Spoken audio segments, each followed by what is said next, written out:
សួស្តីប្រិយមិត្តទស្សនិកជនទាំងអស់គ្នាដែលតែងតែនិយមតាមដានទស្សនាតាមបណ្ដាញសង្គម YouTube ថ្ងៃនេះនាងខ្ញុំមានប្រធានបទថ្មីមួយទៀតហើយដើម្បីចែកជូនដល់បងប្អូនទាំងអស់គ្នា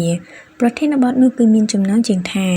អត្ថប្រយោជន៍5យ៉ាងដែលអ្នកចូលចិត្តញ៉ាំយ៉ាអូទទួលបានមុននឹងយើងចូលដល់អត្ថន័យក្នុងប្រធានបទនេះសូមបងប្អូនទាំងអស់គ្នាកុំភ្លេចចុច Like Subscribe និងសញ្ញារូបកណ្ដឹង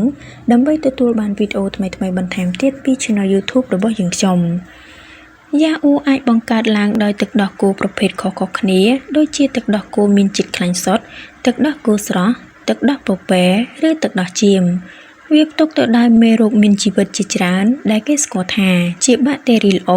ឬគេហៅថា Prebiotic ដែលអាចជួយដល់ប្រព័ន្ធភាពស៊ាំបានយ៉ាងល្អមានប្រយោជន៍ច្រើនណាស់ដែលជាប់ទាក់ទងជាមួយនឹងយ៉ាអូដែលមនុស្សជាច្រើនមិនបានដឹងឡើយមែនហើយនេះគឺជាការបន្ថែមដ៏ល្អមួយទៅលើរបបអាហាររបស់អ្នកជាពិសេសនៅពេលដែលអ្នកកំពុងតែព្យាយាមសម្រកទម្ងន់ខាងក្រោមនេះគឺជាអត្ថប្រយោជន៍5យ៉ាងនៃការញ៉ាំយ៉ាអូចំពោះសុខភាពចំណុចទី1ផ្ដល់ជីវជាតិដល់សក់យ៉ាអូផ្ទុកទៅដោយសារធាតុផ្ដល់សំណើមដែលអ្នកអាចប្រើលើសក់ដើម្បីទទួលបានសុខភាពបែបធម្មជាតិរបស់វាមកវិញបានរបៀបដែលយើងយកចិត្តទុកដាក់ទៅលើសក់សប្តាហ៍ថ្ងៃនេះអាចធ្វើឲ្យវាមើលទៅស្ងួតនិងខូចខាតបានដោយសារតែយើងបានប្រើប្រាស់សារធាតុគីមីជាច្រើនទៅលើវាឬប្រើឧបករណ៍ធ្វើឲ្យវាខូចដែរយ៉ាអូមានវីតាមីន B5 យ៉ាងច្រើនដែលអាចផ្ដល់ជីវជាតិដល់សក់នៅពេលលាបវានៅលើសរសៃសក់ចំណុចទី2សម្រួលដល់កូឡេស្តេរ៉ុលក្នុងឈាមយ៉ាអូមានប្រូបាយអូទិកដែលអាចជួយបញ្ចុះកូឡេស្តេរ៉ុលអាក្រក់ពីក្នុងឈាមកាលណាកូឡេស្តេរ៉ុលនេះឡើងខ្ពស់វានឹងនាំឲ្យកើតជំងឺក្រិនរឹងសរសៃឈាមឬបញ្ហាសរសៃឈាមបេះដូងបានការញ៉ាំយ៉ាអូជាទៀងទាត់អាចជួយការពារបេះដូងពីជំងឺដែលបង្កឡើងដោយកូឡេស្តេរ៉ុលអាក្រក់បានចំណុចទី3ការពារអ្នកពីការបង្ករោគផ្សិត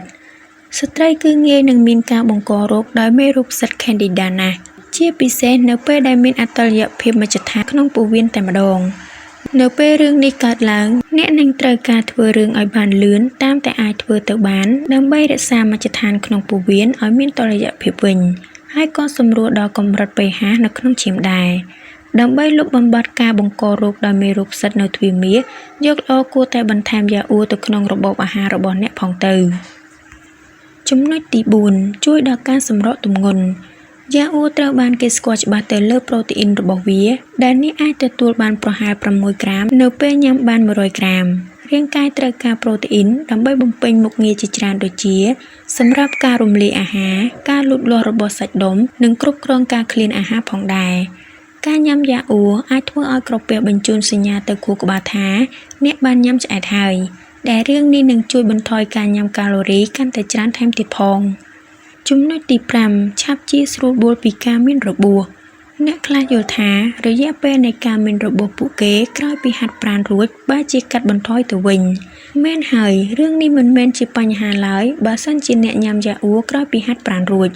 ហេតុផលមួយនៅពីក្រោយរឿងនេះគឺថាយ៉ាអូមានប្រូតេអ៊ីនច្រើនណាស់ដែលអាចមានប្រយោជន៍ក្នុងការជួសជុលសាច់ដុំដែលខូចខាត